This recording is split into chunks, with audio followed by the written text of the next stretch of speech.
Hey guys, no guitars tonight. We're putting these aside. Cammie loved owls.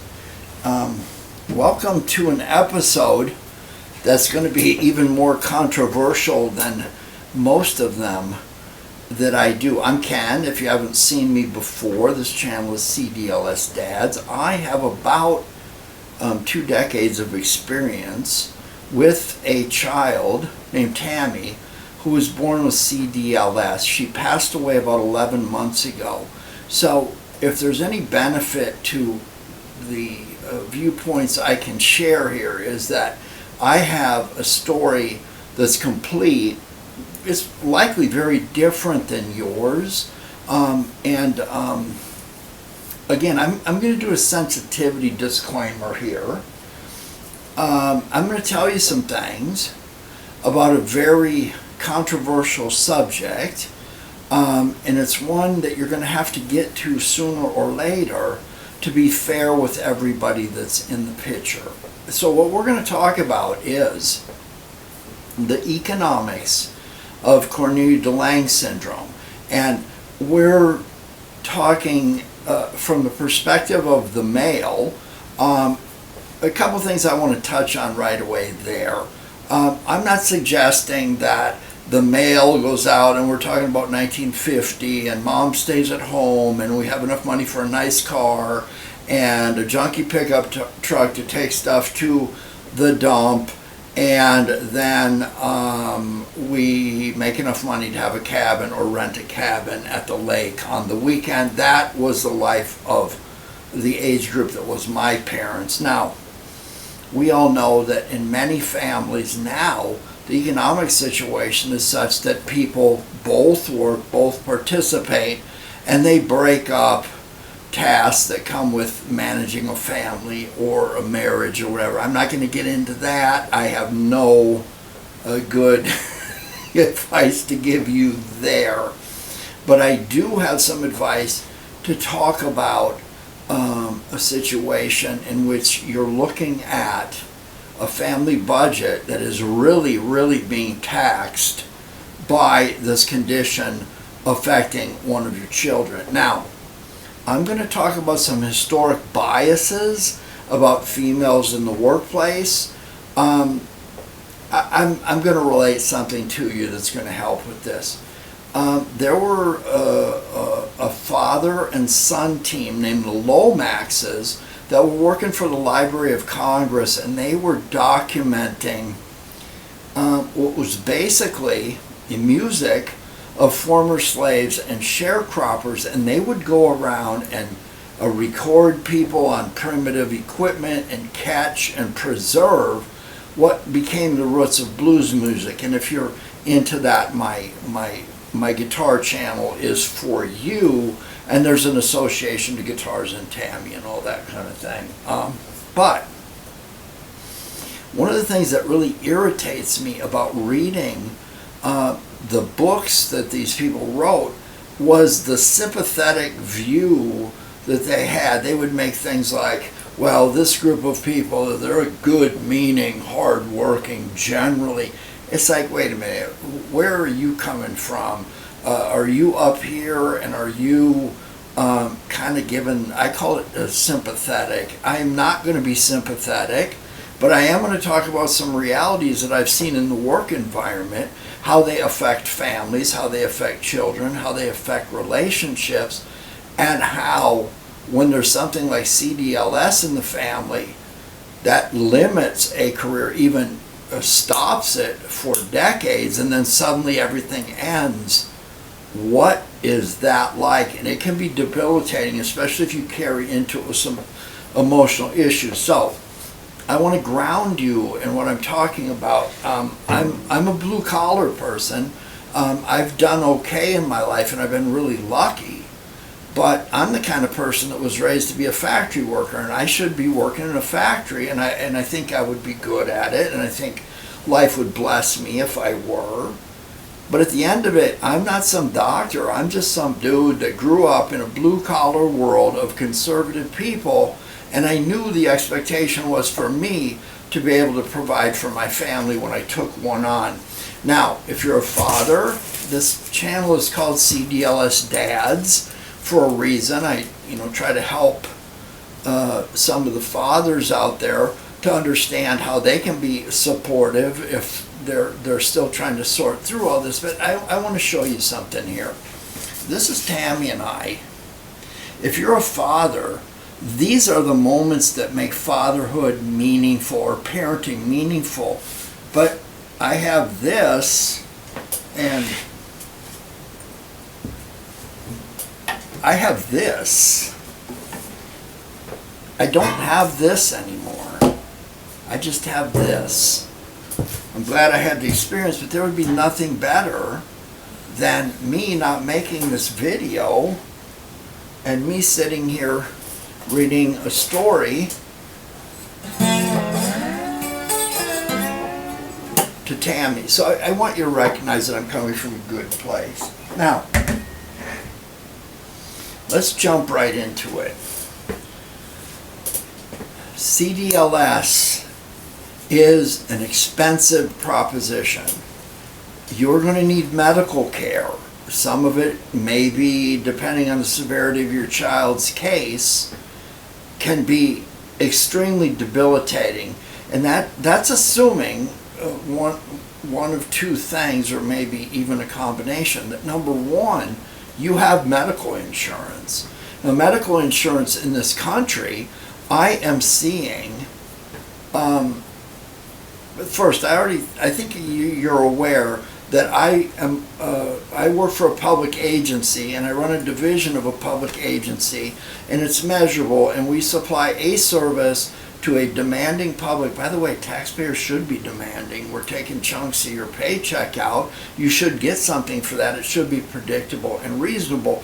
And I think some people who are public servants forget that they don't set the standard, that maybe they should think about does the customer who's receiving the service they're paying for reasonably across the board, most of them, are we satisfying their expectations, or are we just comfortable enough in what we do just to determine, okay, well, that's what I do and take it or leave it, right? So if you ever hear people saying, well, I pay your wages and my taxes and stuff, some people don't feel that they're being given the appropriate level of service or resources for what they're paying, and that's reasonable sometimes. It's sad, but it could be reasonable. But I am seeing, and by the way, none of this reflects the agency I work for. Again, I sit on a school board. I'm in my 10th year of service. So I see the programs that help foster kids, the social economic issues. That's the Title I group. You can kind of do a little bit of research on your own to see what that fits in. So I have to think about, my decisions have to be for the broader student base. There's kids that are really bright that are underserved. There are kids in special education that are underserved, and everybody in the middle is becoming challenging. I mean, I don't want to turn this political, so I'll stop it there. But I think I have a pretty good look, but beyond being my expectations for my own child and what others are supposed to do, I think I have a pretty good grasp on this. So let's talk a little bit about insurance. I am seeing increasingly in the younger generations, people taking on jobs that are starter jobs that take you into a career. They may feed a blue-collar career. They may be a way for you to put yourself through college or trade school or something like that to move on. But I am seeing time schedules purposely organized so that there's not a requirement that the employer provides medical insurance.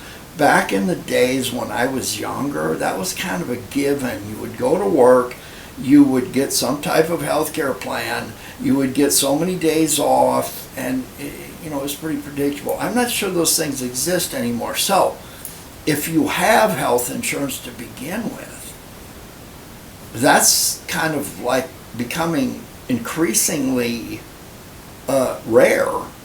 If you have good health insurance where you go in, you have your deductible. Of course, you don't run to the doctor every 5 minutes and drive the cost up, but the reasonable family that goes to the doctor for preventative care, and the issue that rises up, is that affordable? Or is there an increasing amount of money coming out of the family budget? I could go on about this for years. Now, when you have somebody that comes into the family that has more advanced medical care needs, especially if you're trying to go through a diagnosis, you're trying to go through testing, diagnostics, you're going to all these specialists, people are referring you, you're taking time off of work. We're going to cover that in depth. I'm going to make some friends, and I'm going to make some people that won't be friends at the end of the day, but I'm just going to be brutally honest when it comes to that. But you're taking time off, you're taking the kid out of school, you're trying to figure out what the diagnosis is. Typically this happens when they're young and you're missing some milestones, but unfortunately the longer it takes to get a diagnosis, the more likely that any support programs or funding that are meant for Head Start, medically fragile people, that those funds are set aside to make sure that those kids and those people get some focused care, because some needs unmet turn into a life of chronic education problems, employment problems. I could bring self-medication into this. I could bring chronic social economic challenges, multi-generational. I could go on for that forever. But again, if you have health insurance, if you have good health insurance, and you're trying to figure out what something like Cornelia de Lange is, and that takes a while, you are bleeding, literally bleeding financial resources everywhere in co-pays, missed work, unpaid time, burning up your vacation, burning up your sick leave. I see it's pretty common to go on family programs, leave programs at work. So, if you do get a diagnosis and you're fortunate enough to be able to look to a program that is able to say, listen, we will use this as the primary, we'll direct you to a provider like a children's hospital, like somebody that understands this, and you have a secondary backup, that is a blessing. It's increasingly rare in today's economy. So, what's the takeaway on that? If you have a diagnosis, we're going to talk about the emotional part of that in a minute. It is not a life sentence that says, okay, I'm giving up, I'm doing this, I can't do this. I've talked about in some of my other episodes that there's links to the playlist up there about fighting with school organizations. Are you fighting for nothing? All of that. Sometimes you just have to separate it and say, okay, I'm not feeling good about this. I don't know what to feel, but I do know that I have to make a couple decision points, and that is try to get a diagnosis and take a little bit of time and focus on what does that mean in terms of me seeking resources, supporting someone in the family, and the family coming together to seek resources. And you should never be embarrassed to seek resources that you normally wouldn't seek. I mean, I was raised by a family where receiving resources was kind of a shame thing, and this is not the same thing. I will tell you that I'm a believer that financial stress is something that can be a family destroyer when everything else is fine. Because those stresses of not feeling like you're able to take care of your children, you're not being able to give them the medical care they need, you're not able to support your partner, your spouse, whatever it is, those are stresses that just weigh on you to the point where you're feeling like I'm not enough. at work, at home, or any of those kinds of things. So I think I'll call that enough about that subject. Get the diagnosis, find out what resources are available, and that starts with the CdLS Foundation sites about looking at milestones. They also tell you what kind of specialist to seek out, but it's important to get it identified and you seek the resources that can help you financially. So let's say you get your diagnosis and you start seeking solutions. Let's just group it as that. We've got some interventions we can do.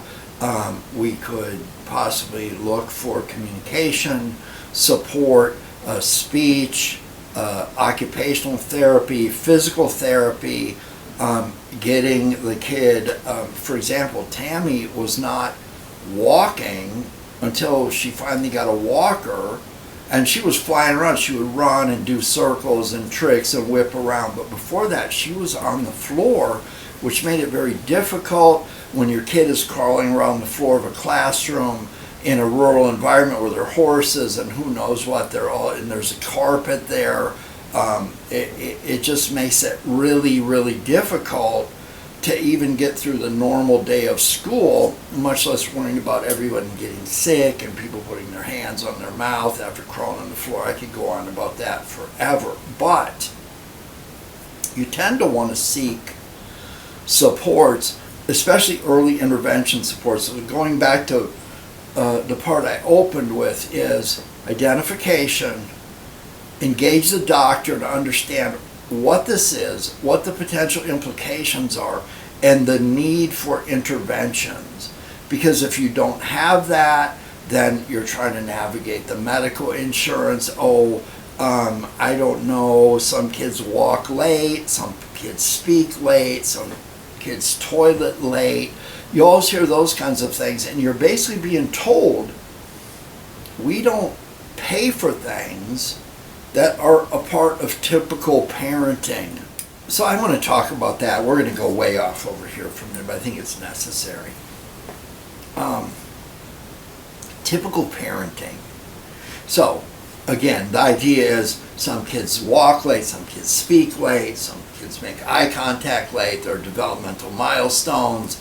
You start getting speeches about, well, the 45th percentile, blah, blah, blah, but your kid is constantly in the 2 percentile. And your average visit with a care provider, a doctor, a therapist is a constant reminder that 98% of the people in the world are doing better than your child. Now, when you start stacking that on top of a normal reaction, someone goes through a pregnancy, and the child is born with a difficulty. Some people mourn the loss of a normal child, and at the same time they're trying to navigate this very demanding care that might not have the right emotional support. Guys, be an emotional support, okay?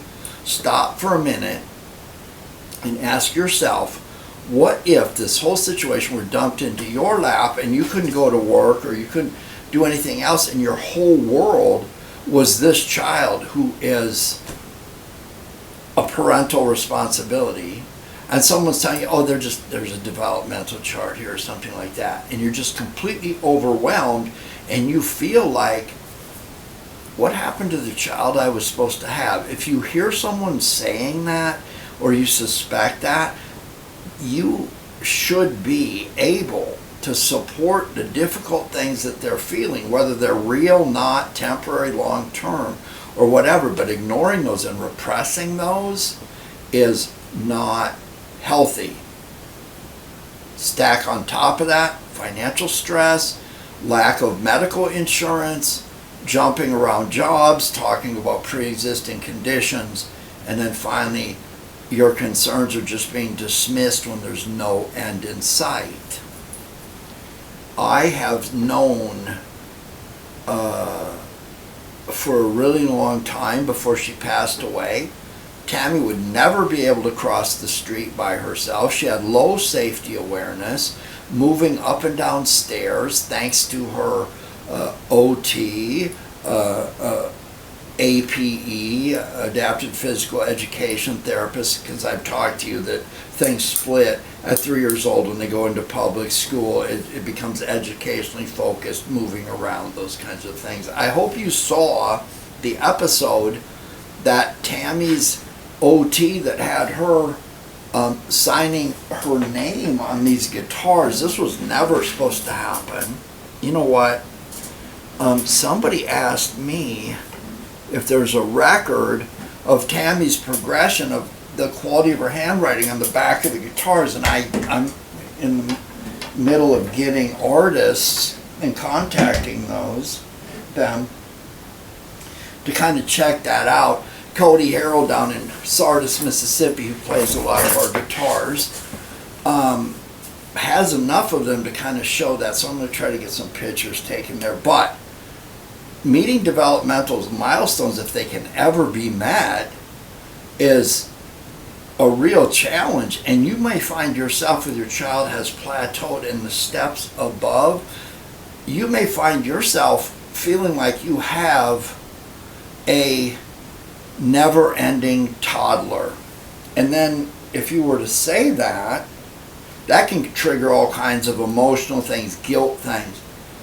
And then inevitably, when it comes time to seeking resources, there are barriers put up where everybody doesn't get the resources, and there's a criteria. So you're basically going in and telling someone, listen, my child cannot toilet, they're 8 years old, you're getting doctor's reports to kind of confirm that. The whole thing is just basically you sitting there and basically telling someone, I have a permanent toddler. And the worst thing that can happen is someone looks at you and says, well, that's what mothers do. Okay, get ready. You're probably going to want to get a glass of water, because I'm going to go way off down the rabbit hole on this topic. Okay, remember, I work for a governmental agency. It's a progressive agency. There are things in place that are meant to protect and provide a positive, equitable work environment for people who want to produce a normal amount of work. I also sit on a school board. I watch what happens. I see some of the attitudes people have about mothering, and I see very Neanderthal attitudes sometimes. Is that even a word? Who cares? But here's the bottom line. Here's what I see. I think it's pretty normal now for someone to think, okay, we are going to have a child. We are going to need some time to get the child home, to develop, bonding, whatever you want to call it, normalize the situation. You don't have a child or adopt a child or foster a child and immediately run out and leave them at home or with someone that you really don't know what's going to happen. Okay? Now, again, I'm not going to name agencies. I'm not going to, criticize anyone by name. But here's a situation. Let's say there's a power company, and let's say that their sensors that say that it's windy are 30 miles from you on a mountaintop. Let's say you live in a rural community, and let's say when they ran power to that community, they didn't run 3 or 4 different lines because there was only 100 people out there. So there's one power line that comes in, and the minute the wind starts blowing, because everybody's canceling everybody's insurance, there's fire policies. I don't want to even go there. Part of my work has to do with that kind of thing. I'm affected by it. But let's say you are a mother. Let's say that you have a child that you drop off at school. Everybody else in the office started at 8, and your school starts at 8:30. So you are dropping your child off. Why? Yeah, I'm going to go here. Because the female sometimes make less than the male. So having the male drop off the kid is going to cost the family whatever the male does more. So suddenly the female's role is minimized because she makes less money. What year is it? Am I missing something? So then anyway, you as the female are driving to school. It doesn't matter if it's a male or a female, but we all know historically what happens here. So you're on your way to school.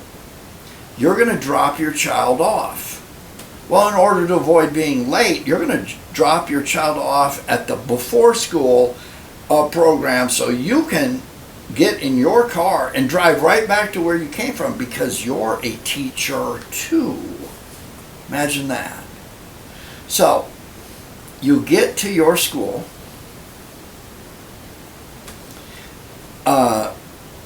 Before school program, which costs money, of course, and then you're on your way to your job, and suddenly you get a phone call that says there's going to be no school today because the wind is blowing too hard, and we think that there's going to be spontaneous combustion of all the foliage in this area if we don't turn the power off. Therefore, the school is closed.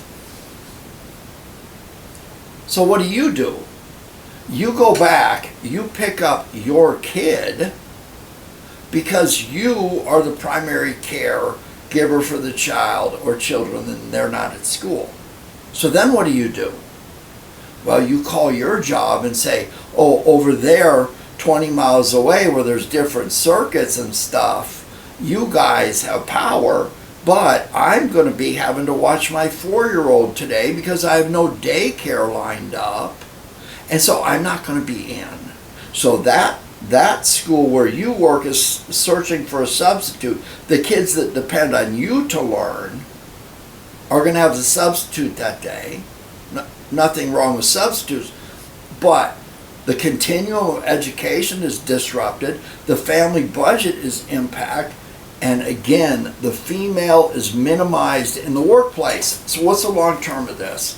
If this is touchy to you and I sound sympathetic or sound like some male trying to patronize the females, that's not my intention. Remember, I had this, now I just have this.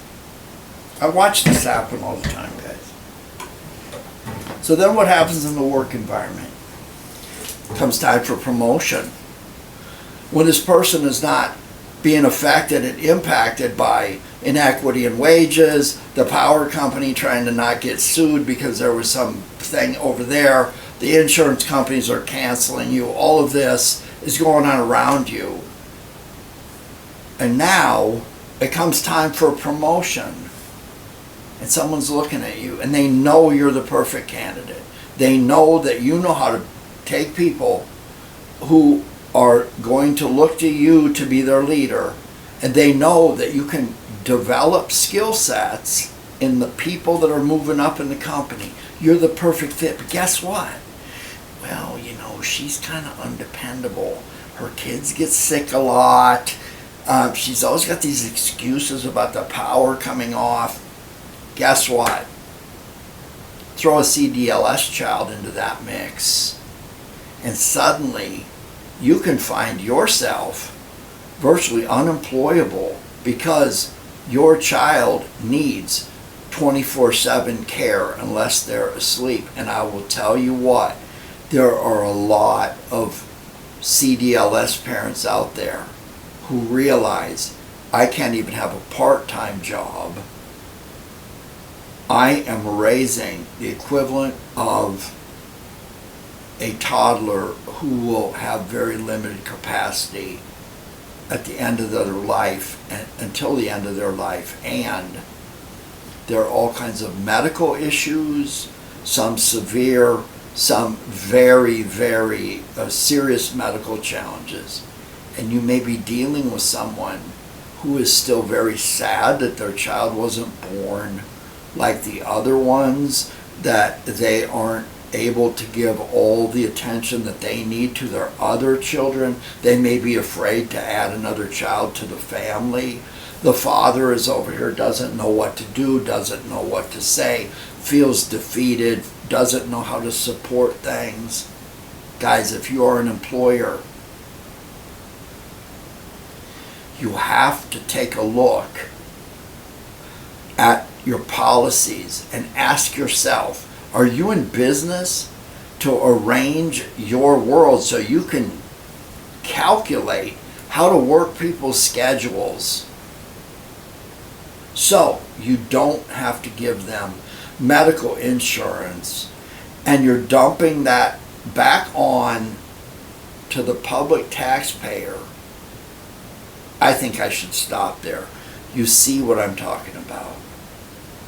Not only do you have an impossible set of circumstances, you are lacking supports at every level, and you're being punished in your career because there's not enough hours in the day for you to have a career. And at the end of it all, when you lose a child, your career has been taking care of a medically fragile child and being patient and calm and treating them with dignity and fighting battles at the schools, getting them to therapies. It's a never-ending job. Now throw in financial stress, and you've got a recipe for disaster. So let's talk a little bit about what some of the programs that exist that you can look into that may provide you some relief, especially financially. Okay, first off, in the area of resources, you need to be able to identify what resources might be available. So typically you could reach out to your county health agency. You might reach out to, in California, it's called the Regional Center. It's part of the county. It provides early intervention services, those kinds of things. You could call, in California, they have what's related to school districts called a special education local plan area, or a SELPA. Those places, even your university, especially when it has a child development track for students to learn that trade, you can call around and find out what services are available. The one I think you might look at first is something called respite. So we've talked about you're a parent that is full-time dealing with a medically fragile child, a child with low safety awareness, all these things bundled up. There's never enough time for yourself. You might still be mourning the loss of a normal child. You may be feeling like you're not giving your other children, other members of your family, the attention they need. And it's just this constant message that you're not enough. There's not enough time in the day. Mix in, you're not getting a normal night's sleep for years. You forget the self-care things, eating regularly. It's 2 o'clock in the afternoon, you realize, oh, I didn't eat anything today. Those kinds of things are not good for you. And if your child is depending on you for care without them even knowing it, this just turns into a snowball of you feeling like, I'm just not enough.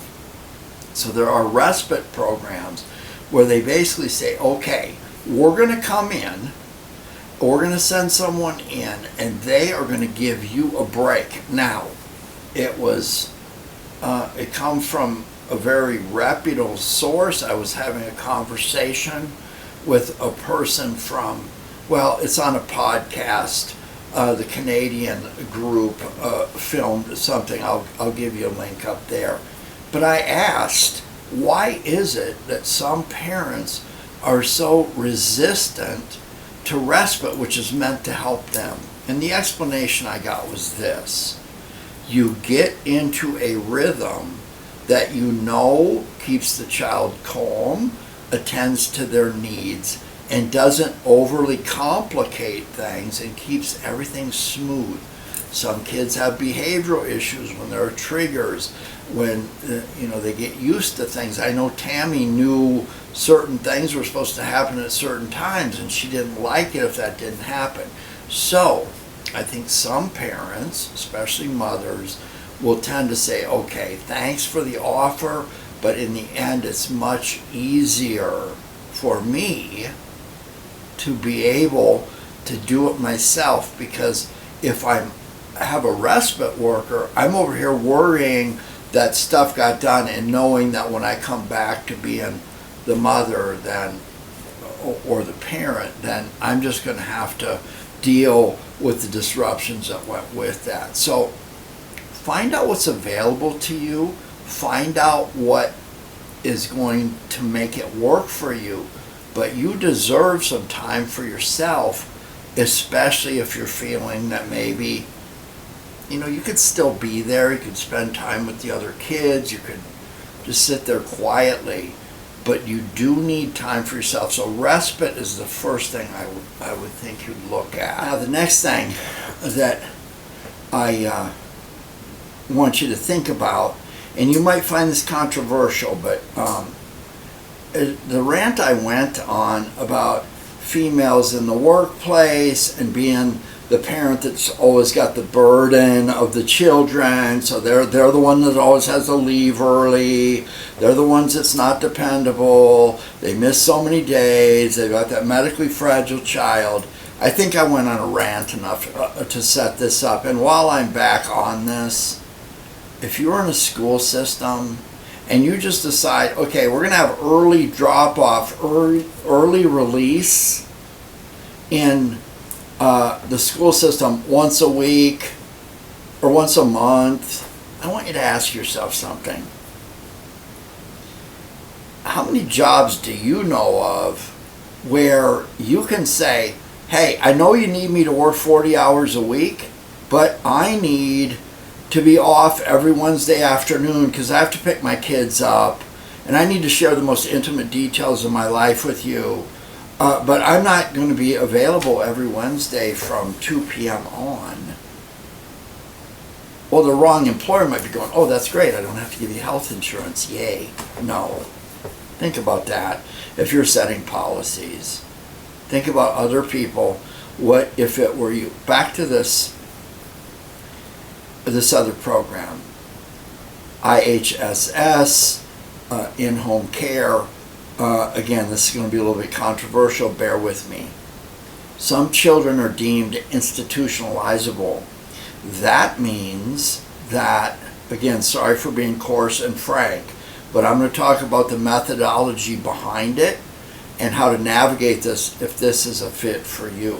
First off, if your child is deemed institutionalizable, that would mean that ultimately, as they get older, they will not become sufficiently independent to live in the most normal thing where I can arrange for my food to be delivered, I know that I have housing, I can do the most basic things, I can bathe, I can toilet, I can clean, I can cook, I can do all those things safely. Some kids are just never going to be able to do that. And I think a significant number of CdLS kids kind of fit that category. You start adding in really serious medical issues, gastro issues, heart issues, motility issues, could be swallowing, could be moving, orthopedic issues, needing communication devices, needing mobility devices, all those kinds of things. It can get to a point when you start adding on cognitive capacity, low safety awareness. Sorry if I'm repeating things, but there's a million things going in through my brain where you realize they are going to need a permanent caregiver. We'll do another episode about one-on-one aids and IEP formulations going into school. We'll do another episode about dependabilities and things that go with caregivers, especially in the educational environment. But you get to a point where you realize this person is a candidate for a group home. Now I want you to think about what a group home does, and I want you to think about what this means to you, not what it means to me. Okay, I have my experience. It's no more or less valid than yours. But I could not imagine Tammy in the capacity she had to interact with the family. Again, we couldn't trust her not to cross the road and some other stuff. But I could not given her capacity, feel like we should drop her off at a group home in her childhood and have it be a productive thing.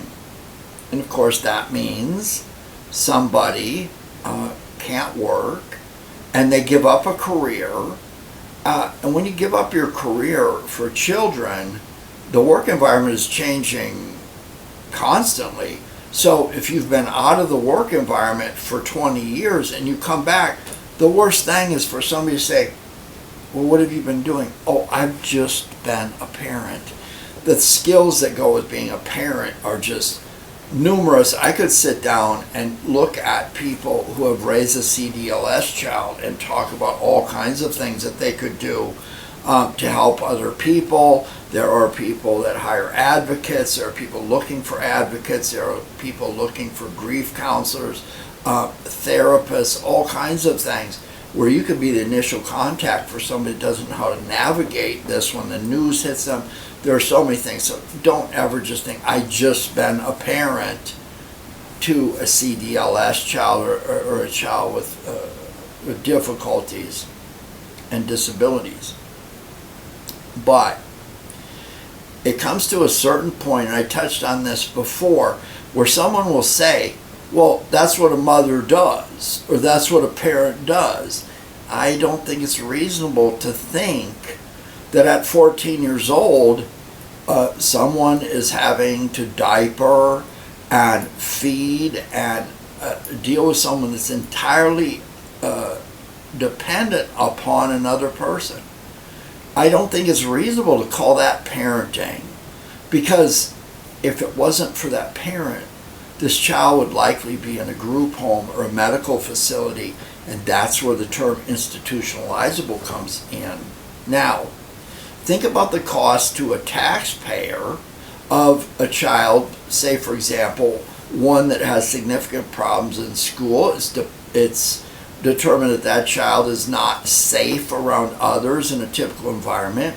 They're sent off to an alternative place, and that's unfortunate. There's really high costs that go with that. Same thing when you have children who are dependent for every need on another individual. So economically, I think what makes sense is not only are they at their home, not only are they with their family, but they have support of people that know them and care about their outcome on an individual personal level.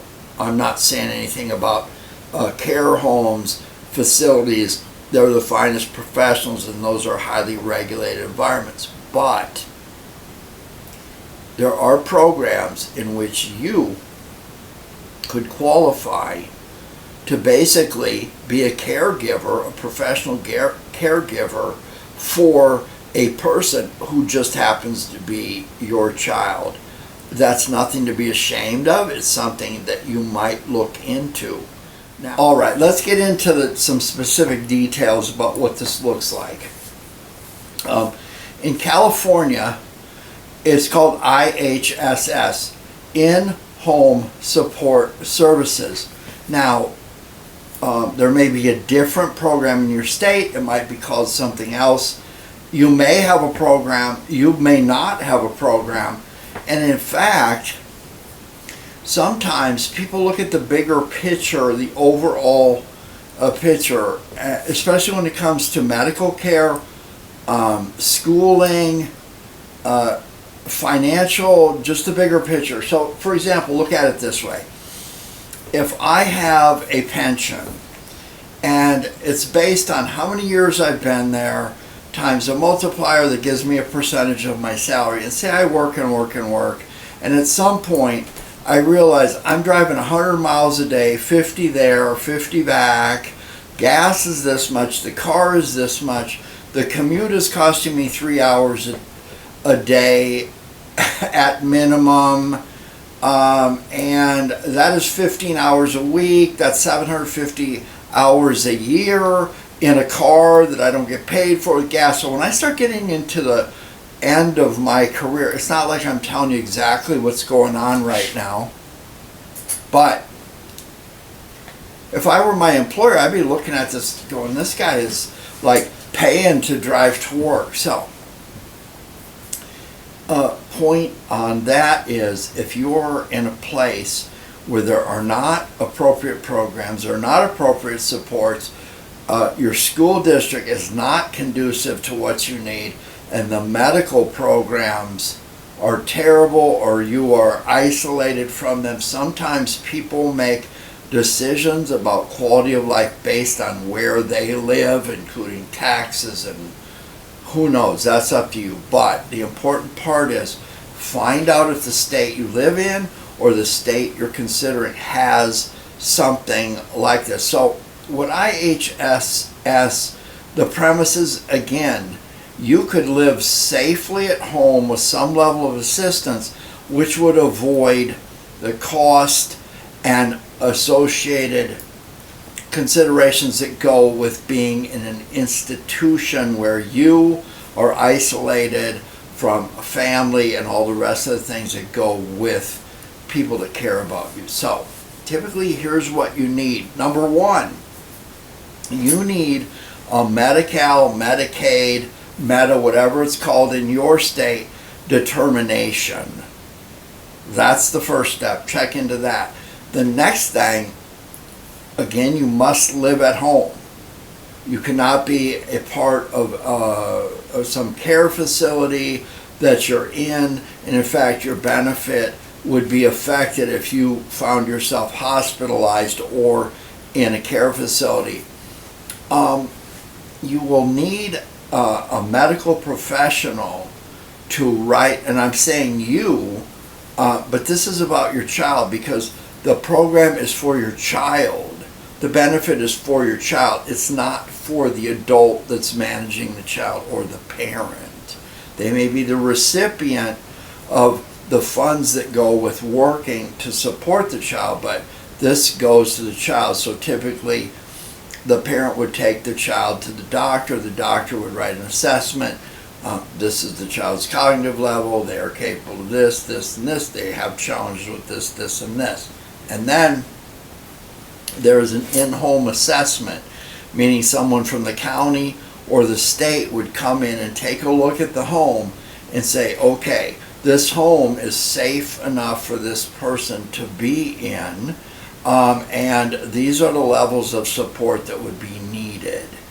And then there's some consideration of financial needs. Now, again, the important part to remember here is, if there is a determination made that the person is eligible for in-home support services, that means that the person is given a benefit amount, and then typically there's an agency that may employ someone, and at that point it becomes like employment, like a job. So let's say that there's a person that has CdLS that has no family, and they are in the family home, and it was determined that someone would be hired.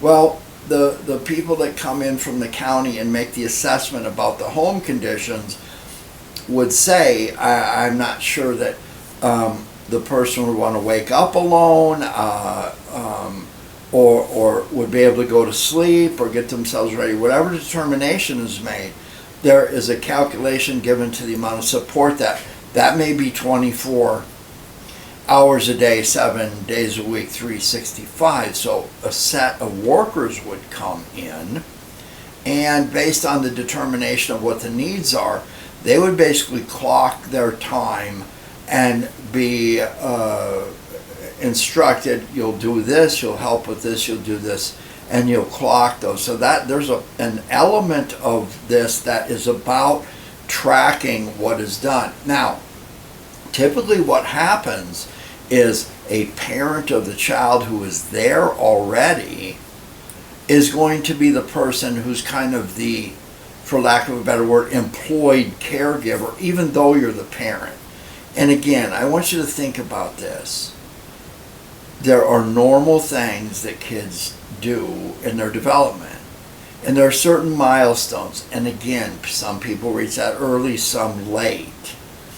But to think that someone has a function of a 2-year-old at age 14 and calling it, well, you're the parent, you should be doing that, while you're not able to have a career outside the house and it affects things financially. In other words, this program is meant to supply people with dignity through care and keep them in an environment where people actually care about them. So, now, if you are receiving,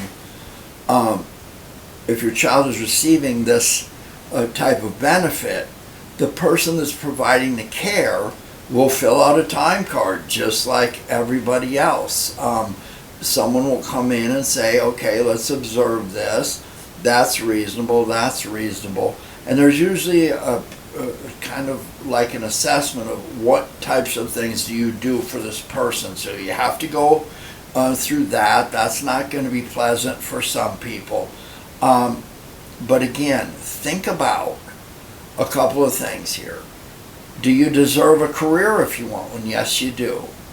Should you be, should the family budget be minimized under the unreasonable assumption that all kids are never going to grow up and their parents are going to spend their whole life not having a career, not being given the opportunity to contribute to the family income? That's not reasonable. So that's what this program is all about. There's nothing to be shamed. Most of these programs now, the people that work for them have an association that represents them. And in some cases, the income, if it's within the home, is tax-free. I think we're seeing some of the pay that goes with this historically catching up to, you know, what is the living wage in the state, hopefully. But I would encourage you, if you are 24/7 a parent short of people sleeping, this may be a program that you want to look into. Now you want to remember, if you're the parent and the child is hospitalized and or is in a care facility temporarily, that program ceases to, in other words, place someone there on the days or the times that they're not there. And it's highly regulated. You would have visits from the people who are looking at the living conditions in the home, the eligibility. Every once in a while, the physician is going to come back into it and be asked to assess the child and see if there's been any gain. A gain in independence is good, but more often than not, the CdLS kids, they qualify for this program. It tends to be a long-term thing. Now, finally, let's talk about if you are used to providing a service for your child and it contributes to the family income and it goes on and you suffer a loss. Of course, the program stops and you may suddenly find yourself in the middle of some of the most horrible grief you will ever go through, find that your career of being a care provider is suddenly gone, and the revenue that goes with it is suddenly gone. And it is a very humbling experience to look at someone who's going through this and to have them maybe feel like, I spent my whole life being a constant care provider for someone, and I never got to enjoy them as a child that grew up normally and became my adult child, and I've lost them, and it's devastating, and suddenly I need to go back out into the work environment in order just to keep things financially level in the family. Here's what I would tell you. CdLS is very rare. And people that understand CdLS and know how to navigate it emotionally, financially, medically, all those kinds of things, that's even rarer. Is that the right word? More rare. And I'm not saying someone would be able to jump into a new career the next day, but do not underestimate the skill set that you have developed in caring for a child that has a disability or medical needs or the type of intensive care that a lot of you know how to provide through your own child. You're going to find that when it comes to looking for a new career, rather than try to jump back into the job market and compete against these kids that are now bright and having a hard time finding a job even with a college degree, you might go back to the same people that you had talked to in understanding these benefit programs and see if there is a place where your skill set and what you've learned is useful to other families. And you'll find out, yeah, the answer is yes. There are people who need respite care. There are people who are looking for in-home care providers. There are hospitals and health agencies that are looking for someone someone who just got a diagnosis of CdLS.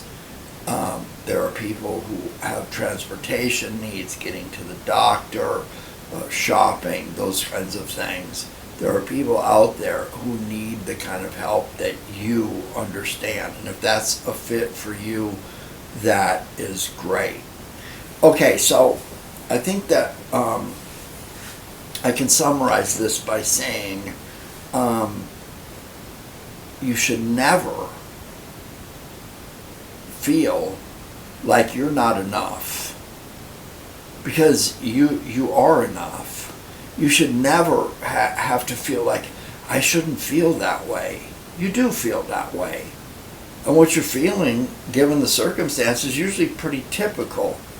And burying that and ignoring it is not healthy. Next, you deserve time for you. And there are people that want to help you. And there are agencies that are there to help you. I know it's difficult. Let them help you in one way or another, because it provides them growth opportunities.